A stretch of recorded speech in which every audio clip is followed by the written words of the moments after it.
Hello, good morning guys. May dumating na guys, may dumating. Pero bago po ang lahat, please like and subscribe muna tayo sa ating YouTube channel. Click na notification para lagi kayong updated sa aming mga video. Ito na po siya. So guys, nandito na tayo kay Camry. Dumating na siya. Okay, pakita ko sa inyo kung ano nangyari dun sa nabangga, kung gaano kaganda. So tara, drive muna, ipapasok muna natin sa loob ang ating Camry. So ayan, si Caspero nandoon. Nandito na si Camry, Pogi, makakasakay ka na. Hi! Hi, Capro! Yalakap! Come! Yalakap na! Come! Sabot ah! Come! Yalakap na! Come! Sasakay na yan! Come! Come na! So, ayan guys, nandito muna tayo sa ating rent-a-car. So, kailangan muna natin i-full ang petrol nito or ang gas nito kasi nga isasoli. So, kailangan pag sinoli mo, puno din yung kanyang gas. So, tara, petrol muna tayo. Happy na! Makakasakay na si Casper! Mamaya ko na ipakita sa inyo yung yung paano nila, kung gaano nakakinis ngayon si Camry. Sadya mo na kayo mga kakuan, okay? So, ayan guys, nasa bahay na tayo. So, kailangan lang natin iiwan si rent-a-car dito sa may labas. Tapos yung susi, bibigay ko kay amo. At check ko yung mga gamit na kukunin ko. Para baka mamaya na isuli, may makalimutan tayo. So, check tayo sa mga gamit na dapat nating kuhanin. Asan yung ano ko? Yan na nga. Tama na kayo. Bebe, hindi ka muna pwedeng sumama. Kasi ipapacheck ko yung sasakyan, okay? Dito ko lang muna. Ha? Gusto niya talaga sumama na. Na-excite na talaga siya kasi isang linggo din siyang buryong nasa kwarto. Mamaya ikaw sasama, ha? Galit yan. O, doon na. Up na ikaw sa bed. Doon na. Up na ikaw doon na. Yan na, good boy. Up na doon. Dali na. Up na ikaw. O, wait mo, daddy, ha? Wait mo si daddy mo, ha? Mamaya po sasama ikaw, ha? Kasi ipapacheck pa yung sasakyan, tapos ilalagay ko pa yung mga gamit mo, ha? Love you. Mamaya sama ikaw, ha? Mamaya sasama yan, ha? Ay, sorry, anak. Ha? Mamaya sasama. Baby. O, dito muna ikaw, ha? Mamaya ikaw sasama. Love you. So, ayan na guys, ang ating Camry. Welcome back, Camry. We miss you. Ayan, pakita ko sa inyo yung side na inayos nila. Ayan, di ba? Oh, ayos na. Oh, di ba? Malinis na ulit si Camry. Oh. Hindi lang nalinis. Ibig ko sabihin, wala na yung mga... Ayan. Hindi ko alam kung pinalitan yata nila ng buo to. Hindi ko alam kung pinalitan. Pero parang hindi. Parang pininturahan lang pala. Kasi meron pang dito. Yan. Yan si Camry. Hindi ko paano naging pininturahan lang. O, hindi nila pinalitan ng buo. Yan. Yan na siya. Nawa maayos nga. Oh, madumi nga lang to pero lilinisin natin. So, ayan, ikakabit natin yung higaan ni Casper, yung mga gamit-gamit ko dito, lalo na yung holder ng aking cellphone. Ayusin ko. Madam!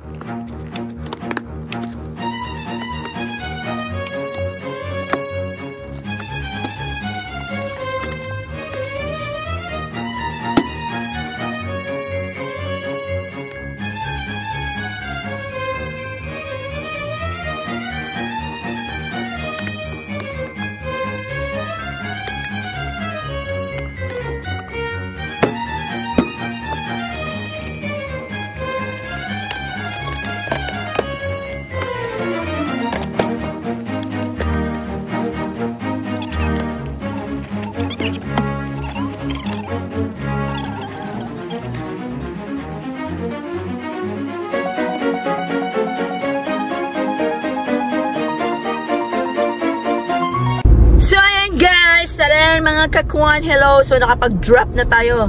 Drop na natin ang ating alaga. So gusto ko lang po magpasalamat doon sa lahat ng mga nag-view, kahit mga hindi nag-like sa ating last upload na yung OFW live, yung about kay Jocelyn na live. Thank you po sa mga nag-views, mga kakuan. Parang gusto yata na yung mga nagdadaldal yata ako. So ito na nga po, tapos na tayo mag-drop. So pupunta na tayo sa pa-check natin si Camry kasi nga dito kasi sila yearly ang renewal ng registration ng sasakyan. So ayan, pupunta tayo dun sa pa-checking na natin si Camry. Pa-check natin na ay walang mga aberya. So ang kanyang expiration nung last month pa nung last ano na ba kayo? Ang expiration niya 3/12, so March. So extend niya na 1 month. So etong April, syempre March nga, di ba? So ma-extend sila ng 1 month. So kailangan na namin ipa-check o iparehistro ulit si Camry. So pupunta tayo doon para i-check siya. So papakita ko sa inyo kung paano nila chine-check ang sasakyan bago nila i-renew ang registration ng inyong sasakyan. Ganito po sila dito. So kailangan walang aberya sa kahit ano pa ang iyong sasakyan, kundi pag bumagsak yan, syempre kailangan mo ipaayos na naman. So pakita ko sa inyo kung paano nila ginagawa yung pag-check ng ating mga sasakyan dito. Comment down below kung gano'n din ba ginagawa sa bansang Pilipinas, sa ating bansa, kung pagka nag-renew tayo ng ating registro ng ating sasakyan, kung chine-check ba lahat, kung yung brake, lahat ng ano na sasakyan, kung okay o hindi. Ganun po ba? Parehas din ba dito? So pakita ko sa inyo lang. Tara! Drive muna tayo mga kakwan! So guys, we are here now in Vehicle Inspection Center. You see that? Vehicle Inspection Center. So, wish and pray na hindi siya ganun ka crowded. So, ayan po. Bentahan ng sasakyan, lahat ng mga transaction about the car, dito nila ginagawa yan. Ayan. So, we'll see kung gaano ka baampil. Isa rin sa requirements po dito, kailangan po mahaba din ang pasensya nyo sa paghihintay po kasi napakahaba po ng pila. So, ayan. Pipila tayo at mayroon pang balak sumingit sa ating likuran. So, time check po tayo. It's 11:34. Yan. So, ayan. Good luck po sa atin kung anong oras tayo matatapos. Okay. May baon akong tubig. Pero hindi tayo pwede magtungga-tungga dito kasi maraming makakakita. Pwede tayo uminom pero lagyan natin siya ng harang. So, maghihintay tayo kung kailan tayo matatapos. At nawa po walang maging aberya ang ating sasakyan. So, tara. So, ito yung sinasabi ko na pagka once talaga driver ka, kailangan puno ang tiyan mo. Kasi you not know kung kailan ka babiyahe, kung anong gagawin mo. So, kailangan taga busog ka. Buti na nakapag-breakfast pa, hindi pa ako nag-rice. Nakapag-breakfast ako kanina. Pagbalik ko, tsaka ako mag-rice neto. So, ayan. Waiting muna tayo. Tapos habang nag-waiting tayo dito, magdadal muna tayo dito, no? Okay, ang ilong natin ay medyo okay na, konti. Pinalitan pala yung aking spray, hindi na pala Otrivin yung aking ginagamit kasi napansin ko kasi pag ginagamit ko yung Otrivin na yun, ang sakit niya dito. Dito ayan, puto lang natin kwentuhan kasi tumawag yung amo ko. Diba nakita niyo yung rent-a-car? Kasi talaga pag sa rent-a-car kailangan maingat ka. Bago namin kinuha yung sasakyan, binidyohan ko yung buong katawan ng sasakyan para makita ko ano yung mga gas-gas. Mautak yung nagpapa-rent-a-car kasi may nakita daw siyang maliit na basag lang daw sa may wiper. Sabi ko, kung wiper to madam, hindi natin yan mapapansin at hindi natin mabibidyohan yan. Baka yan noon pa. Kasi posible naman na may basag yan, hindi ko naman ginamit yung wiper eh. Yung wiper na yan, yung sa harapan, yung ganyan, pang linis ng salamin sa harapan. At meron na doon na napakaliit lang doon daw sa may gilid. Sabi ko, paano magkakaroon ng basag yan, madam? Eh, hindi ko nga ginagamit yung wiper eh. Paano nagkaroon ng basag yun eh, hindi ko nga yun. At saka, parang daw bato, baka may tumalsik. Imposible yun. Baka yun noon pa yun. Noon pa yun na meron na talaga yon, gusto lang nilang iano sa amo ko para amo ko magpagawa nun. Kasi ang buong salamin na yan, ang mahal, papalitan yan. So mautak, 'di ba? Sabi ko, madam, hindi yan sa atin kasi never naman ako ano diyan na may tumalsik na bato or something. Posible kung nasa wiper nakatago siya. Imposible 'yun.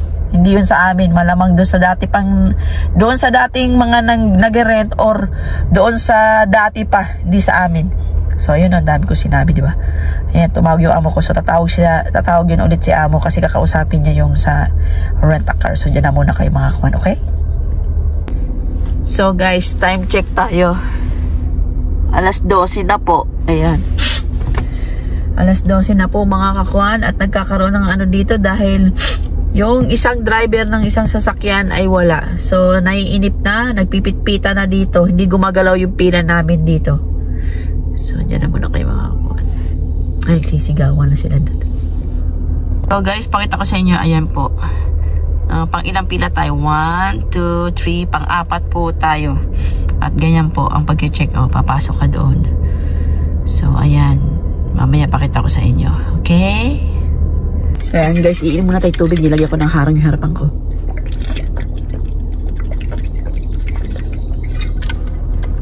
Grabe ang init. Yung singaw sa harapan, napakainit. Grabe. Yan na muna kayo. Malapit na rin tayo. So guys, ayan, malapit na tayo. Next na tayo. Nandito na tayo sa may pintuan. Kaya handa na natin ang dapat natin ihanda. Kasi dito pagbaba ko, ibibigay ko yung card, vehicle license card, tapos ibibigay ko yung number ng amo ko, tapos magbabayad ako. Kaya ako binibigay yung number ng amo ko kasi yung result ng inspection, doon nila isi-send ko kung pasado o hindi yung sasakyan. O kung mayroon kung hindi man pumasa yung sasakyan, kung may aberya man, sasabihin nila ko yun, kung ano yung mga dapat aayusin, tapos babalik na dito. I-recheck lang naman nila ulit yun kung okay o hindi. Tsaka pagkatapos nun, pasado na. So, pwede na ulit na gamitin ang sasakyan sa labas ng kalsada. So, ganun po sila kahigpit dito. So, dapat talaga laging updated, lalo-lalo sa mga parehistro ng mga sasakyan kasi may mga camera dyan sa labas, automatic, tsaka may fine. Ang fine, iwasan. At pag may fine, ayan, naputo na naman tayo ulit kasi tumawag yung amo ko, no? So, about nga dun sa sinasabi nung rent-a-car, nang nagpaparent, yung gas-gas na yon daw or something na yon na hindi pala daw sa amin yun. Yung pala mali nila. Tingnan nyo. Kaya nga sabi ko kay amo, imposible na tayo ang may o ako ang may nung bato na yon o merong biyak doon sa harapan ng salamin na yun. Kasi sa wiper, madam, nakatago. So, hindi natin mapapansin yun. At saka kung halimbawa ako man ang nakadali nun or may something na tumama doon, sasabihin ko sa amo ko, kaso, imposible Imposible na oh no, it's impossible. Kaya ayun, sabi nung lalaki na naghatid ng sasakyan, mali namin na yung pala, noon pala daw sa system pa lang nila, hindi niya nailagay sa system, pero nandoon na, mayroon daw talaga yun na mayroon ng basag yun. So, it's not our fault. So, ayan, next turn ko na po, ayan. Wait ko lang na matanggal tong harang sa harapan ko, tapos go na ako para magbayad. At yung nga sinasabi ko, kaya binibigay namin yung number nga. Ay, sinabi ko na pala yung paulit-ulit. Sige na nga. Ayan, nakabayad na tayo. So, ayan, papakita ko sa inyo kung anong gagawin nila. Ayan, bisa natin kasi nakapasok na si Camry dun. Ayan na, tinakbo na nila. So, ayan nga sinasabi ko. Alam ko na mangyayari yon. So, ayun na nga, yun yung dating problema ni Camry. Yung sa steering nga, tsaka sa engine ay merong leaking ng oil. There is you have to come back. There is a leaking on your engine and the steering. That's why you have to come back. Sabi ng lalaki. So, we will come back nga. Kailangan ko sabihin sa amo ko to para dalhin ulit doon sa paggawaan or kahit saan man dito sa amin, kung saan man nila hahanapin. Diyos ko. Tapos, ibabalik na naman si Camry dito. So, ayan. At saka, ayun, sabi ng lalaki, not allowed nga ang video. So, it's so sad.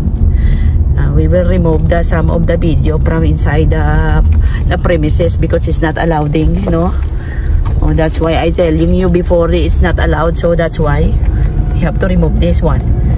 So, tatanggalin natin yung ibang mga video.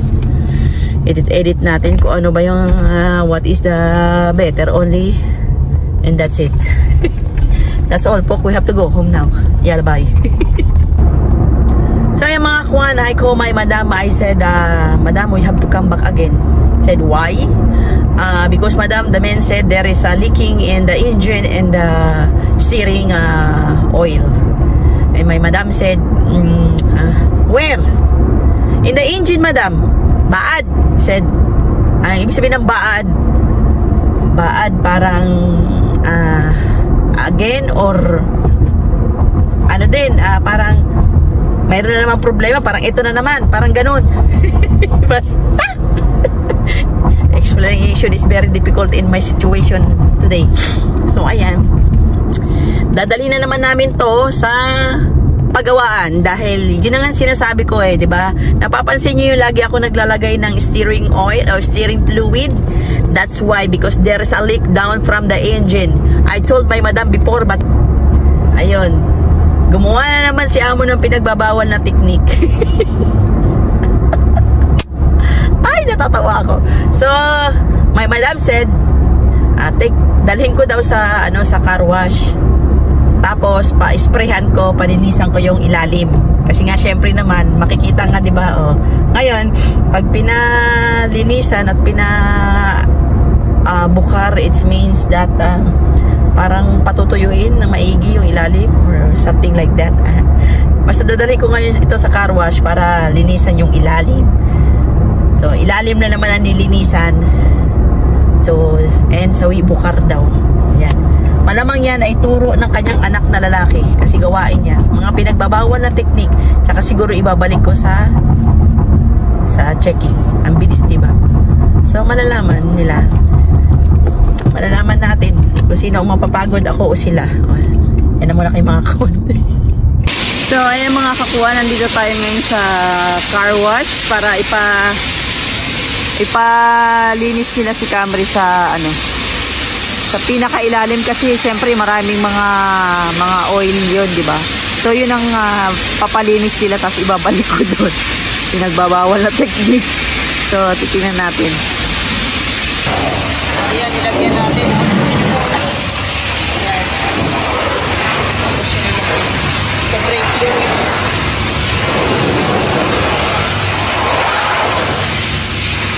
Tapos dibilisan nila yan.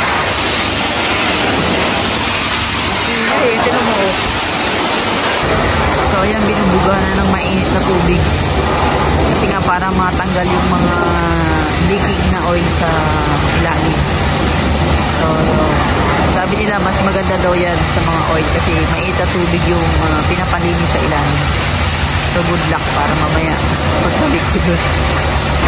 Grabe, ang lakas ng pressure ng kahit siguro yung balat mo pag in-sprayan tanggal sa lakas. Yung mga pimples sa mukha ko siguro pag in-sprayan paniguran pati mukha mo tanggal yan. So guys, nakakaramdam na tayo ng gutom. Time check. It's 1:20 na. Yan, namatay.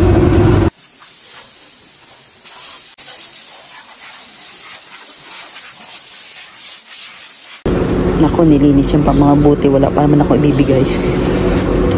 Maghahanap tayo ng barya ngayon. Kasi nilinis siya ng maayos Sinita ko kasi. Tinan niyo. Hanggang yun.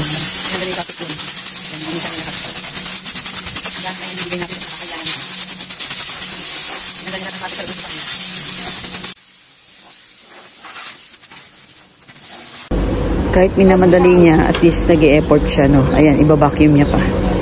Kasi mga dumi. Parang mga alikabok sa loob. Ayan, no? Vacuum.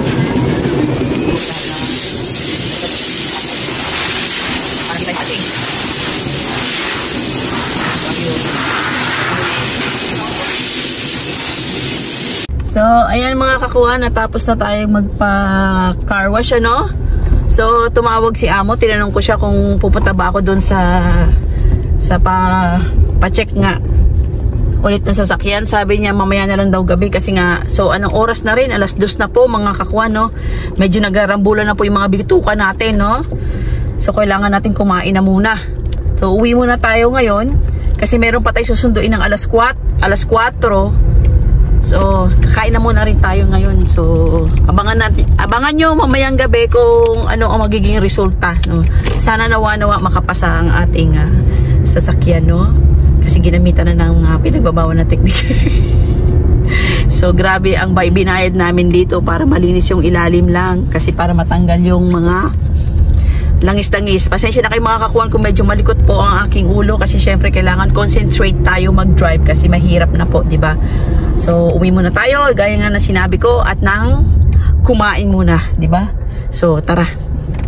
So, ayan mga kakuan, no? Ang kanin natin, hindi natin nainit. Ayan, ininit natin yung ating manok at meron tayong kamatis na may sili dyan.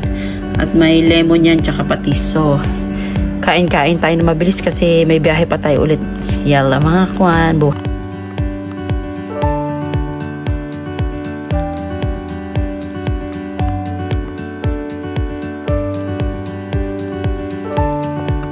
So, ayan mga kakuha, nakapahinga-pahinga muna tayo ng konti, no? Nakakain na rin tayo. So, ang time is 2:47. So, mamayang mga 3:15, lalarga na ako kasi merong pinapakuha yung alaga ko. Sabi niya, go up in my room, take the 2 box of shoes, and then take it with you. So, take it with me daw. So, bring it there. So, ayan. Pahinga muna tayo konti. Kapoy. Guys, ayan si Jocelyn, oh. Kainitan tapat, ha. Naglilinis ng sasakyan ng mga laruan ng alaga niya. Tingnan mo naman yung ginagawa. Ay, naku, buhay OFW nga naman. Hello, Pogi. So, andito na kami sa university. Hintayin namin si Jojo. Ay, oh, ano yun? Oh, sino yan? Hindi yan si Jojo. Hindi yan si Jojo. Ba? Hindi yan si Jojo. Akala niya si Johar yun. So, ayan, may baon akong nuts habang nag-waiting kami dito. Ayun, oh, dahil po na nakain. Ayan, si Pogi nagwawala, oh. Wala pa po. Hindi pa po labasan. Wait lang natin, wait lang.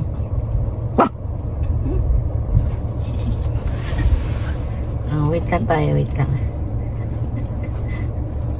Cute eh. Ayan guys, bago tayo pupunta na magpa-inspection, magdadala muna tayo ng pagkain dito sa alaga ko. So ayan, pagkain. So mga kakuan, nandito na tayo ulit, oh, sa pa-inspect na sasakyan. Pero mukhang ang dami. May nakapila na akong nakita eh. So, sana nga hindi siya ganun kadami. Pero ang dami dumarating. Ay, naku. Talaga. Gabi na. Pero ito pa din tayo. Laban lang. Tayo. Ayan. Sarado pa. So, pipila lang tayo. Yan, sarado pa po siya. Pipila lang tayo. So, ayan mga kakuha, nandito tayo sa bahay, no. Ayun nga po, ang balita ay bumagsak ulit. So, ayan, bumalik tayo ng bahay at si amo ng bahala. Ngayon naman ay maglalaban na ako. So, tatapusin ko na itong video dito kasi anong oras na, alas 8 na. So, ayan po, bago ko tapusin, please like and subscribe po tayo kay Jack Sparrow, Sheehan Patrice, I8 Vlog, Remis TV Watkins, Marites Vlog, and B-page, syempre ang aming channel, Casparinay Vlog. And ganun din po, shoutout po tayo sa ating mga classmate, Mami Whip, Chang MC, Sheila, Lionheart, Rachel, Chowper, and Sir Al, and Ma'am Pinoy Fanatics, and si Baby Kalma. Syempre si Primitive. Si Primitive, shoutout sa'yo na lagi nanonood at lagi sumusuporta sa ating channel. At sa mga bagong sumusuporta sa ating channel, thank you so much. Nagaling po kay Remis TV Watkins. Maraming salamat po sa inyo. Yala mga kuwan. God bless you all. Yala, bye!